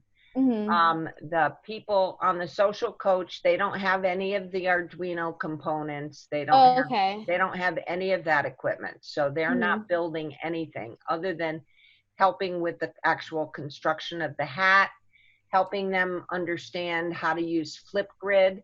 They're going to work with them. The social coaches are pretty much going to follow the administrivia stuff. So what I'm doing here, sharing screens, monitoring the chat room, making sure everybody's paying attention or not paying attention, seeing all of that is going to be under the social coach. Okay. Yeah, I have another, sorry. Yeah, Sophia, we might help, drive discussion, trying to see where students might need help in making connections. We really want the students to start thinking about who they are a little bit and how their passions and interests might relate to a future career in STEM. Okay. What's your other question, Sophie? So should I like make the hat before camp starts, or is that like using the resources? I'm not, I want to understand this stuff. I think you can certainly start, and I don't see any reason why you can't start working on the hat itself, the cardboard hat, so that you can understand the instructions that were given for doing the template, and that if you find I don't understand this, then you can send a note to me or Suzanne so that we can say, okay, here's how that works. So I would definitely suggest between now and next week, you get your pieces of poster board and try the design so that the only reason some of you did not get it is because I forgot. That's all. That's the only reason. So find that cardboard and make sure that you can get your design to fit. I'm going to make a little clip because I already did the cutout on mine, and I'm going to make a little clip and show how to lay it out on the cardboard just so you can see my cheat version where I already cut it out and I'm showing you how to do it on another piece. So, okay. Other questions? Question. With the hat, was there string included? I didn't get string. String. Yeah, I was just curious because that would be such an easy way to make a circle. I know. Yes, that's how I made my circle, by the way. Yeah. But I'm not doing it the way. There was different instructions that were provided, and so I just went with the instructions that were provided. Right. Okay. All right. Yeah, I did. In one of the hat templates, I did use string to measure. So you see a picture of my daughter. Right. I saw that. Yeah. And I was just thinking if they had that, then we could just use that to be the circle. That's what I did for mine. But I thought about that, and then I didn't want to rewrite it. So I just sent it out the way it was. And it's still beautiful. It's a great idea. So basically make the circle any way that you can, but make sure it's this size. You can force them to do the calculation of pi r, or what is it? Pi d over 2? 2 pi r. 2 pi r. Thank you. Thank you. So it's good. And you said, so we should start preparing it, but don't have it done, right? We're making it with them. I mean, I would not have, we've got a final version. I'm going to look up and see if I can find one of the final videos here to show everybody. So I have one I could share. Do that, Suzanne. Thank you. Yeah, it's just a matter of, do you want us to be doing it with the students, or do you want us to have the model to show the students, and having already gone through it? They'll have they'll have a model. I mean, they're going to be able to see the videos. They, you know, I don't think it's going to be as important for them to see a physical model. I mean, they're not going to be able to see that from you anyway. Anything they see is going to be virtual. But Right, no, it's just, do you want us to do it with them? Or I would do it with them, just so you can, as you do it, you can show them things under the doc cam. Okay, I put this wire into here. I put this wire into here. all right. So I would do that. Oops. You know what? I meant with a hat, not the Arduino. I meant with a hat. Oh, with the hat. Yeah. Well, I'll do a little video, like I said, and it won't be very long, but it'll be me basically, you know, here's the parts that I already took apart, and I'm gonna put them onto this mat here. But I followed the directions that she gave me, and here's, you know, that she wrote, and here's how it would look when you're done. Probably, and I'll just talk through it so that I'll, you know, say, and then I put this measurement here, and then I measured down to here, and then I went over to here, and then etc. Okay. You got it? Yes. Let me know if I open this, if you can see the video, because sometimes Zoom is finicky. Okay. So can you see the video? Yes. Yep. My name is Kirsten Somantil, and this is my automated hat that represents my strengths, interests, and values. For my strengths, I would say that I'm pretty hardworking. So here's me working on Japanese arch. I really want to go to Japan someday. So I made a sakura tree and put sakura flowers all around my hat. I also really like watching Avatar: The Last Airbender. So here's Prince Zuko on the very front. I really value accomplishment and teamwork, so that's why we're building the arch. I would say the hardest part was making the tree. I never realized how hard, time-consuming, and messy paper mache was. And I didn't have any brown paint, so I had to use wood stain instead. I really enjoyed making the flowers. They were so fun. And I also really liked putting little hammers on myself and Kizuko. I would like to thank Qualcomm for giving me the opportunity and supplies for making this project. It really helped me express my interests and my creativity. This is an experience that I'll never forget. Thank you. Okay, so that's one example, and we didn't connect to the STEMinist, which I love that idea. But one thing Kirsten did not do is explain how she utilized the tech. So I do have a lot of examples. I use this as a Flipgrid example. The kids are so creative in their hat designs. And if you guys want, I have a folder of pictures, and Mary has those too. We could share with you to give you ideas of some of the things the students did. What was different with my camp, I only had 24 or 25 students. So what I had done was I gave them 2 templates, and I had just hand-drawn templates because I wasn't sure in a virtual camp how it was going to work, and I was kind of thrown into the virtual world last minute, so I was scrambling to put everything together. And so the students, really all they had to do was cut out the templates and then construct the hat. But some students decided not to. They went totally off the cuff. I had some kids create cowboy hats, and their cowboy hats were amazing. And I had some girls creating sombreros. And so there was just a lot of creativity. And so we really want the students to think about who they are as a person and what they are learning about with their STEMiness, and how can they utilize the tech that you'll be teaching them in order to showcase who they feel as they are as a person and what they aspire to be. And so that's kind of what we want to try to pull from these kids. So then, as you saw on Kirsten, she had her LED blinking, and then she just used a continuous servo to make her Japanese tree go round. And so that's where the tech comes in with you and how you'll support the students. So you'll be helping them with their code, thinking about how they want things to move, how they might need to troubleshoot some of that. I found that it was really easy to have students share their screen when they were troubleshooting code. And so I know Kim will probably cover a lot of that. Oh yeah.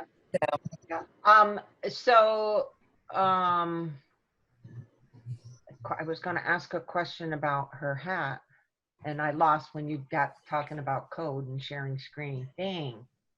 It'll come to me. It'll come to me.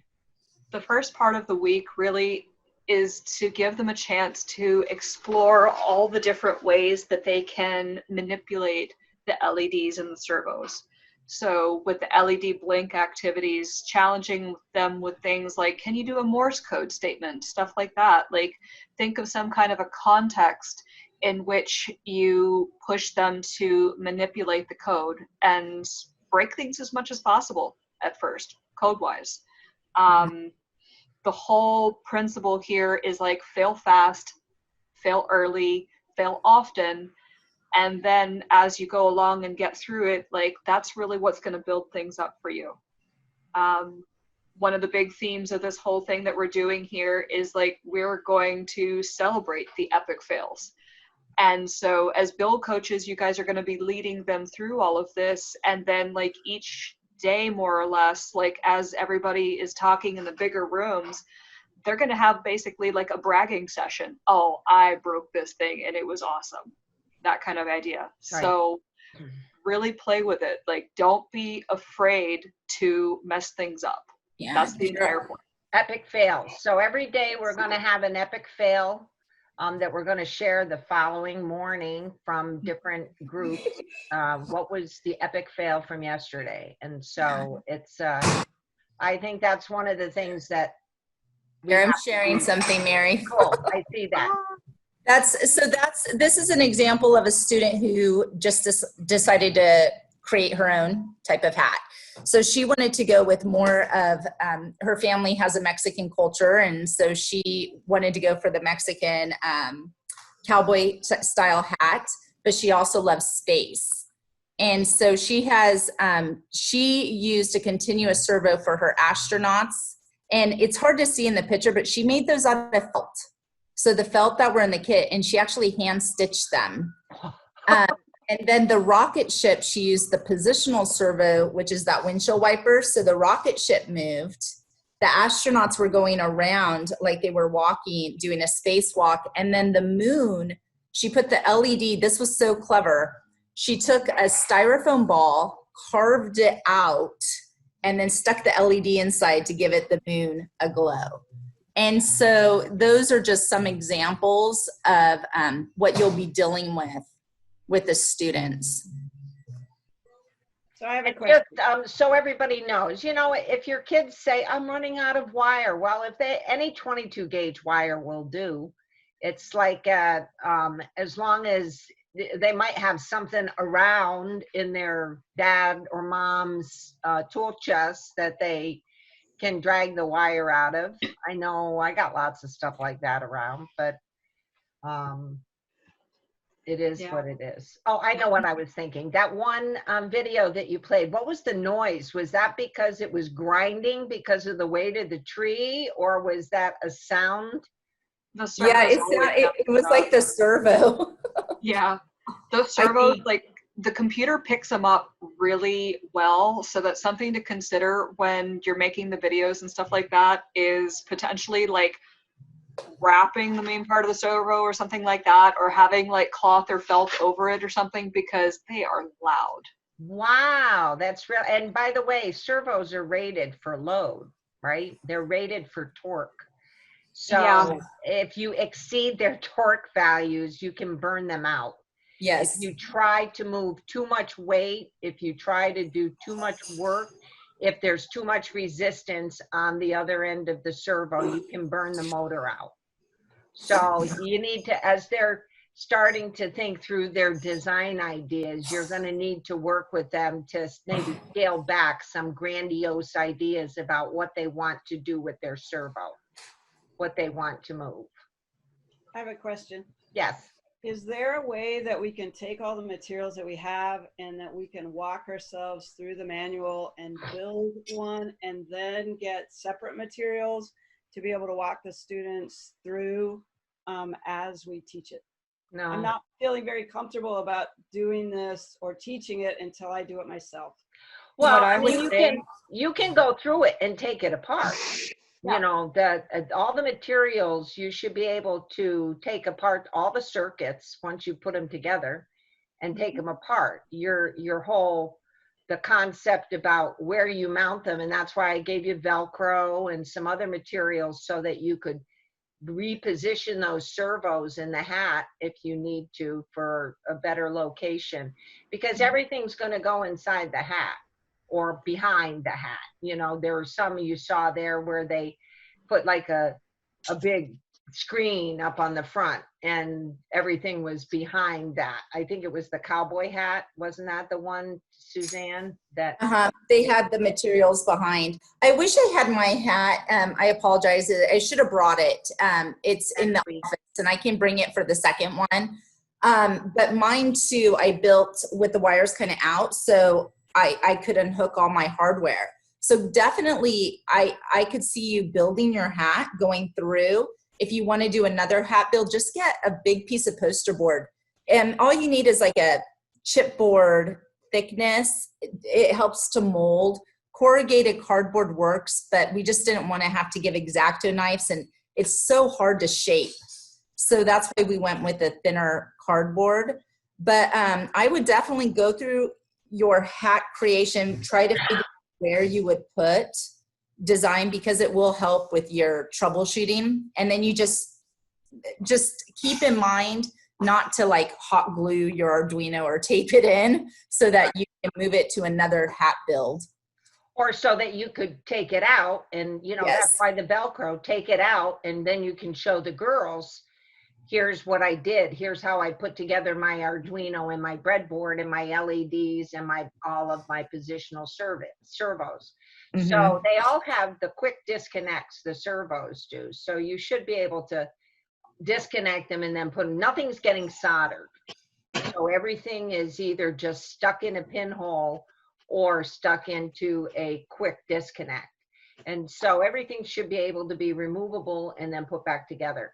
And I would suggest, you know, if you're uncertain about which goes to which, you put a little piece of tape on it and say, this goes to this goes to this, so that you understand yourself. But I would encourage you to go through it.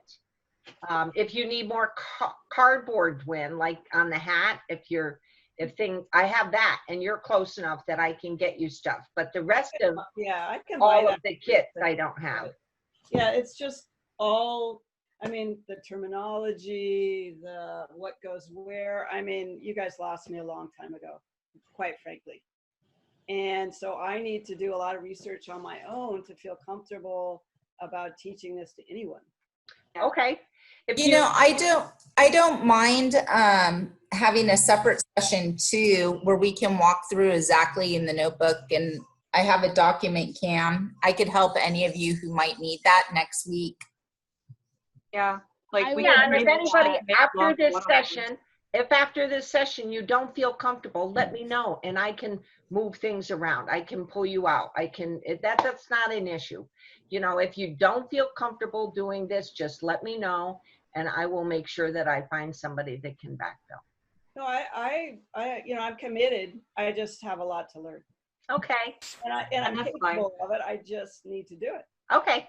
We also have previous instructors for camp, including the school that Suzanne works with. They pre-recorded all the technical videos of the Arduino, the wiring, everything. As I said, they were making their own project. I'm happy to share those with you as well for you to watch and kind of go through it again. It's a lot. It feels like a lot.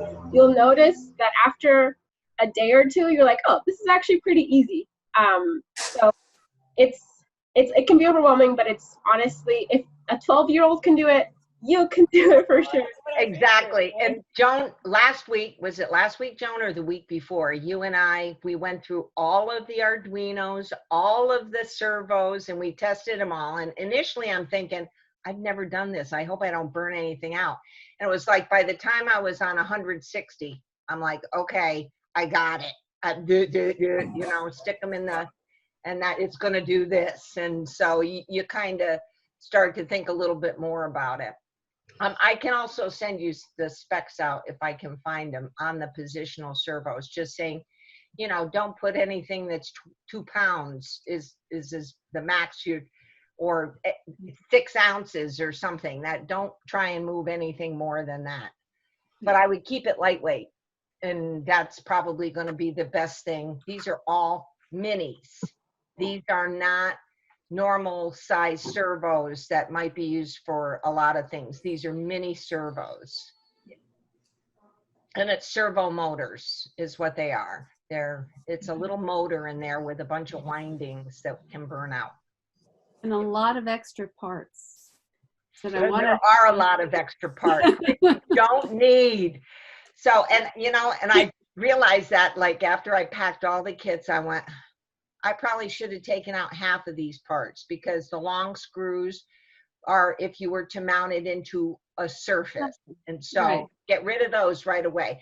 And I would strongly suggest that we go through that, you know, get rid of, here's the components. You have to figure out if you want a 4-pronged, you know, that 4-pronged stopper on the top, or a single paddle, or the propeller paddle. You know, that's up to the girls to decide which one is the one that they need to have.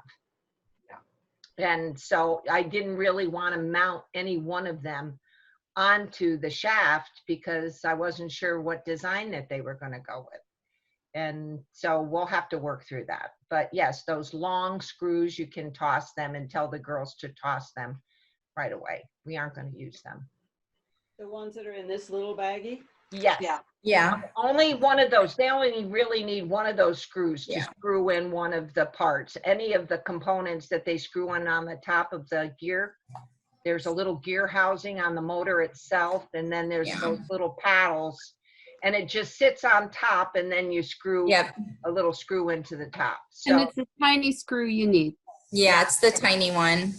And the same's true for the big servo or the continuous. Right, all of them have that. And so have them just, once they decide what their paddle design is, have them get rid of all the other components, and it will be, well, they might want to use them at some point in the future. Yeah, same for the future kind of thing. Just put them in the baggie and maybe put them away. Yeah. And the video I found was very, very helpful from the Sarah, the one from Sarah. Yeah, they're fabulous. But I must say that, I mean, I've got a background in this. So if I were a chem professor, I have no background in chemistry. Hello. I might not love this breadboard difference between the other breadboard difference. I might be afraid of putting things in. So I think that having maybe having a little extra time, or a little if you've got any video or anything you can share with us, the idea of those other videos being shared. So what is your discomfort with the difference between, because what they have on there is the one with the red and the black thing at the top? And yeah, they use the mini breadboard on some of the videos, and then they use the big breadboard on some. The that one? Breadboard. They one. did it different in the book than the actual one that we ordered? Yeah.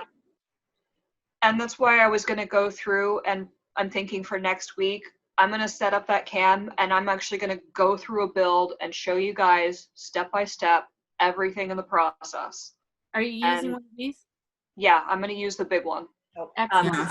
I have both the full size board and I have the mini boards, so that way you guys can see either which way what it's going to look. I wouldn't spend too much time. I would just point out the differences between the mini and the big one. Did students get both mini? No, they got one. They only got large. Okay.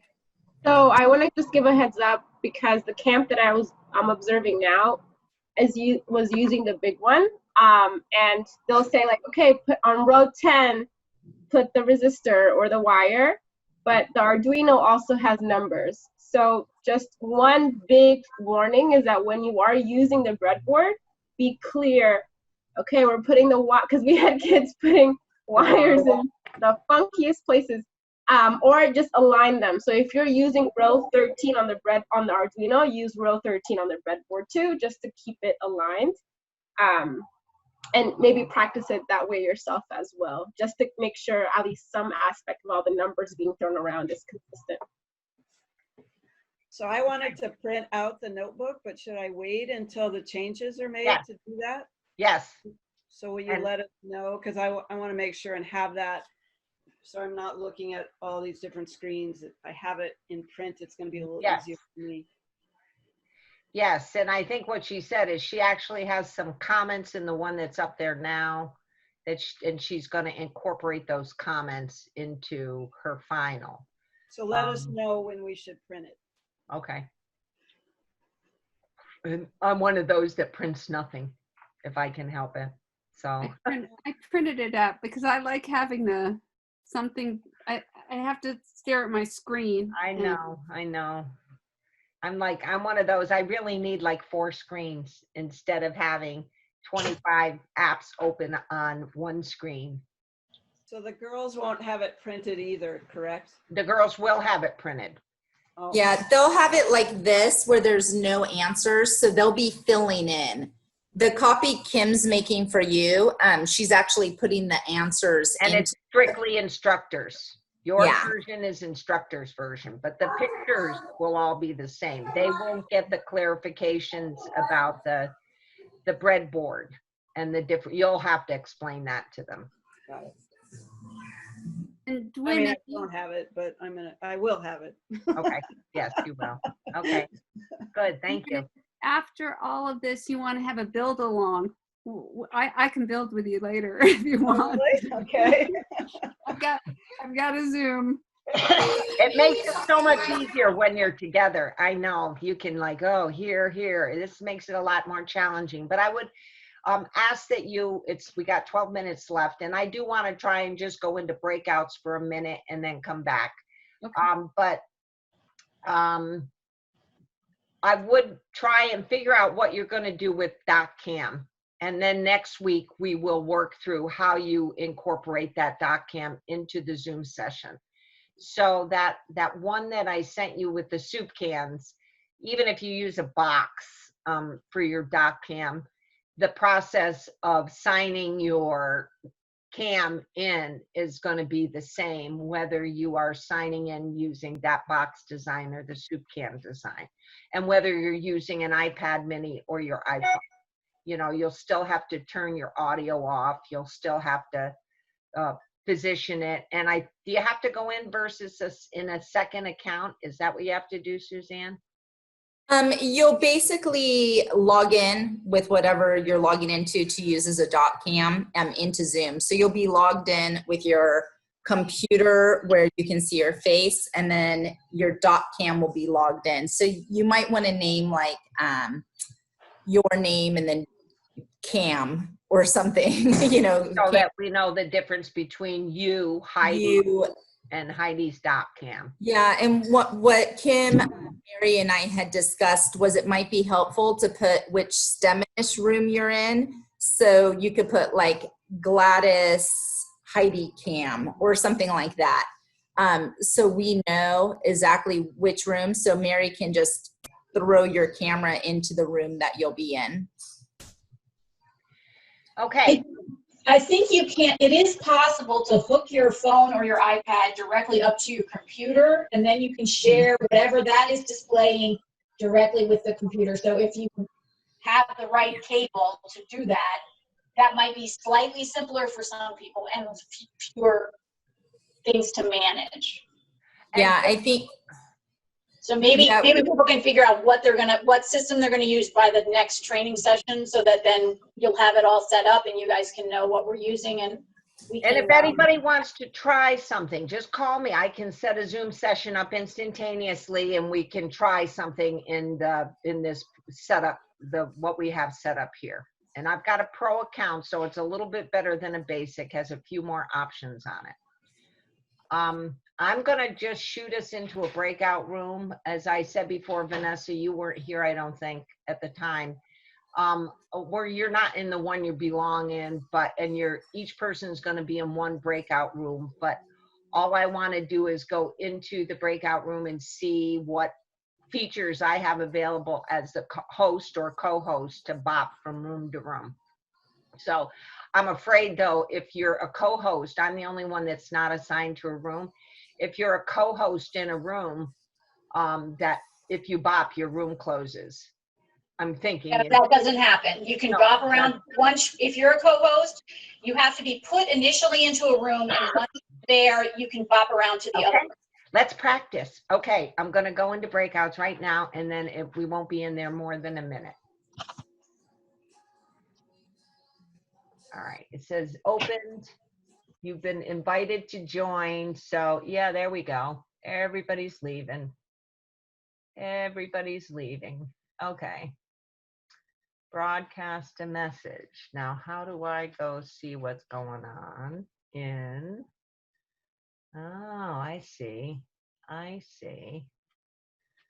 I see. I see. Join. Yay. Oh, you're on. All right. So this one, did you turn recording on this one? No. Oh, that's interesting. Yeah, so I think that's just from your initial. Okay. Okay. But yes, I can see where it says join, and I can join other rooms and leave a room, and yeah, as a co-host. Sweet. Sweet. Yeah. What I can't do is manage the breakout. So like from the main screen, I can't see breakouts until you put us into a breakout room. Yeah. Let's see here. But once you do, I wonder if you can.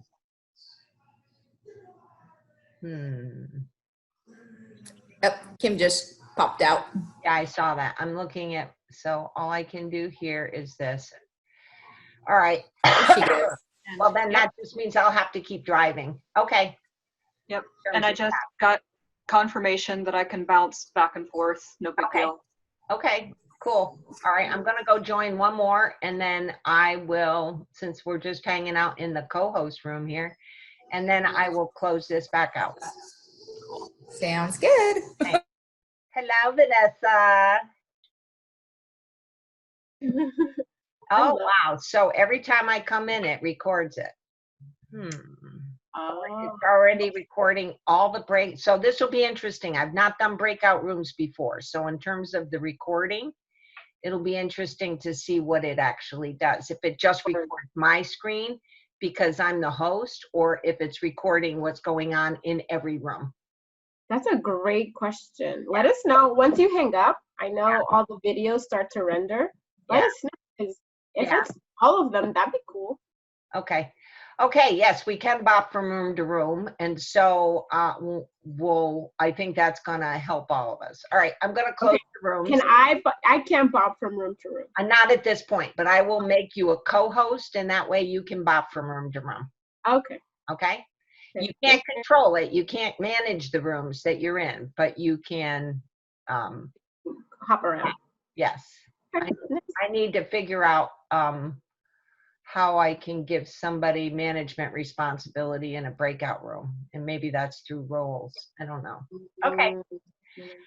Okay, I'm leaving and I'm closing. Okay, I'll see you in the main room. Yeah. Too hard to do.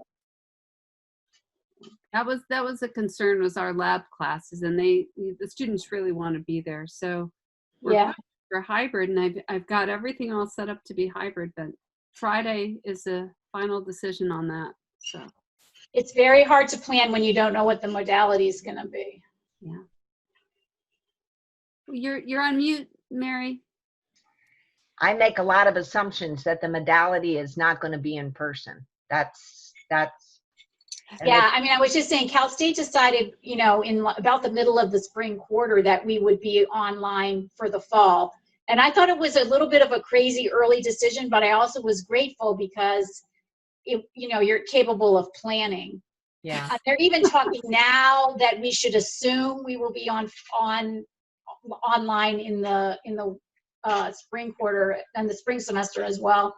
And I'm glad to know it, because the way you plan is so different depending on which doing things. I mean, the whole content and the pedagogy is just so different in virtual than it is, as we were discussing earlier, you know, what you can and can't do. And especially in subjects like this, which are a lot of lab related things that you need to do hands-on, it's really becomes more challenging to deliver that content. It'll be interesting to see, looking back another couple years from now, looking back on these few years and what changes we see in student, a lot of things, efficacy, persistence, all of grit, all those things that you need in order to really stay engaged through this kind of an effort. And I won't have a haircut before then either. Oh my God, I need to wear cowboy hats the whole week, I think. So other questions for today. Kim, guidelines, what do we want to do between now and next week? I'm thinking between now and next week, I'm going to finish writing up the complete instructor's manual. Please review everything. Plan that next week we are going to get our hands on the hardware. We are going to play with it, kind of thing, and walk through a full circuit build of at least one LED, walk through both a positional and a continuous servo build. So have your equipment out and ready so that we can actually do this together. Again, badger with lots of questions as we're going through this kind of thing. Like, it's no big deal. Use WhatsApp if you have a question for Kim. Even start getting used to that. If you have a question, just put it in there so everybody gets shared with the information. Right. Start doing that now. And I mean, like, you can always like take a picture of your circuit and send it through WhatsApp and say, hey, this is what I'm looking at. What's the problem? And I can always take that picture and draw directly back on it and say, okay, well, you need to fix this, this, and this. But yeah, next week, expect that we are going to go through this and actually build some circuits. We are actually going to program some code in the Arduino IDE. From what I remember, Mary said one person had a Mac. Who is that? Who has the Mac? Okay, Heidi. It's working fine.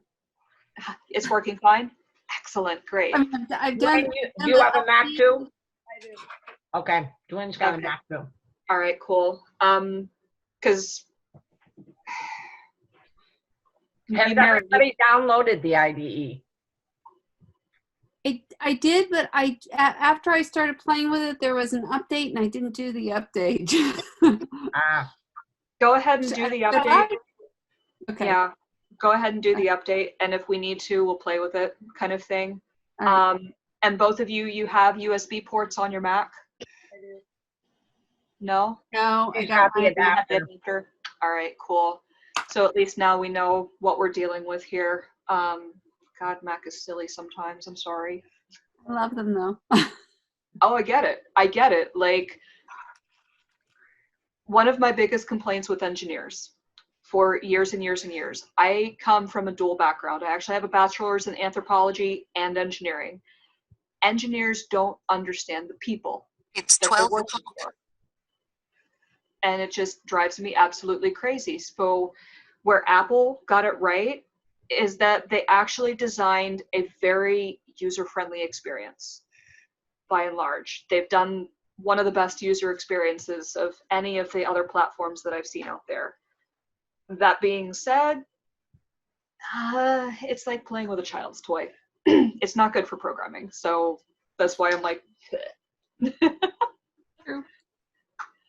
That, and I've never liked walled gardens. Like, don't tell me I can't like put a plant there. Just no. Very few of our girls are Mac users. So I think there was 5 or 6 girls that were Mac users. Okay.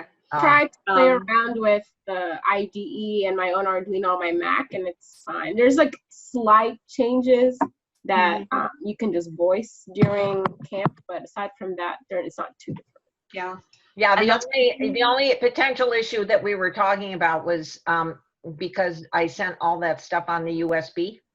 on the thumb drive. They may not have, if it's too new, they may not have the adapter that enables them to connect in a USB. Yeah. That being said, Vanessa, Heidi, at some point, would you guys mind sharing your screen for the Arduino IDE just so that the rest of us can see the difference on the off chance that some of us have Mac users in our rooms that might have something Mac specific? Would that be okay? Yeah. We don't have to do it today. Oh, no. Okay. There it is. Anyways. So one of the biggest things that's different is if you notice at the bottom, the port is gonna look like a modem. It's not normally on Windows. It'll say like COM3 Arduino Uno. Yeah.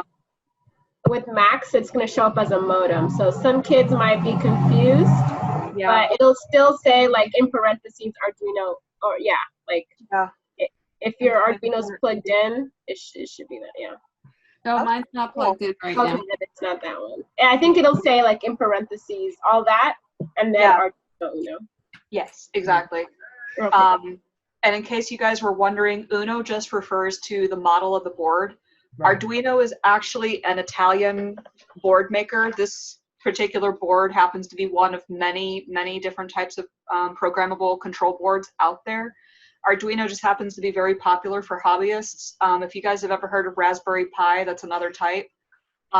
But Arduino names all of their boards after just one flavor or another, something that they particularly liked about it. So Uno, genuino. Okay, cool stuff. All right, I think that's it for the day. If you have questions, write them down, get them to Kim. We will have more discussion next week, play between now and next week, and figure out. I know it's going to be frustrating, Dwin. It's very,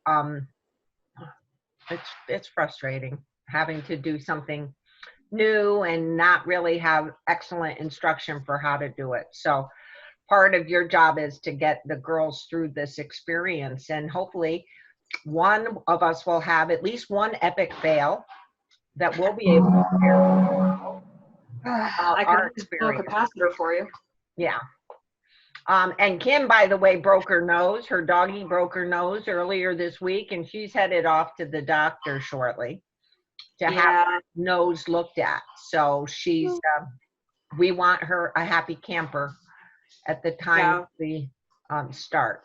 It's been driving me crazy this week. Like, I can't focus well enough. So I already have trouble enough talking extemporaneously, but this has made it so much worse for me. So bear with me if I sound a little weird sometimes. It's just, it's addled my brain. Sophie, Shayna, questions? Comments?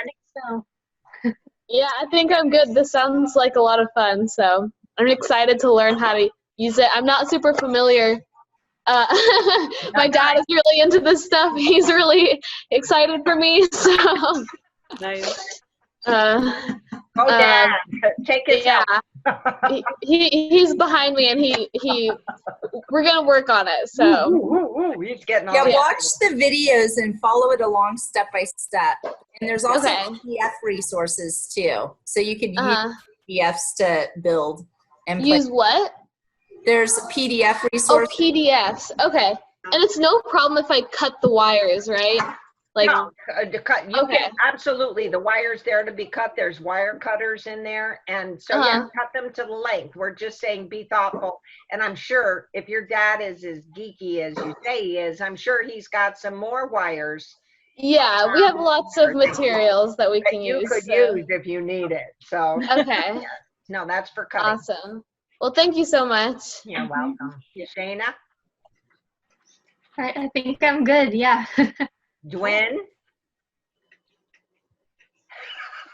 You're on mute, hon. Sorry. Let me unmute you. Okay. You're on mute, Dwin. There you are. You're good. I said I've got a lot to learn, but I'm up for it. Yay! Yay! Yes. I use the chat like anytime this week. Any time at all. Am I the only novice? No, I don't think, I mean, I don't know what I'm doing. Yeah. Raise your hand if you don't know what you're doing. Guys, I learned this 3 months ago for the first time. I got hired based on me knowing this, and I got it. So truly, truly Make it till you make it. That's the key. believe in yourself. I promise. Yep. You got this. This stuff, like, you will have no problems. Like, it's really not that bad. This is way easier than the circuits course that I took back in the 80s. Way. Oh my God. Because basic circuits is terrible, and the way they teach it is terrible. Well, the fact that you get your own board here and you get to build this is your own plug and circuit. play. Yeah. Yes, If it you're is good plug with and play. instructions, it's a recipe. It's great. It's easy. Yeah. So you're good. You're good, Heidi? I'm good. Yes. Awesome. Suzanne, you're good?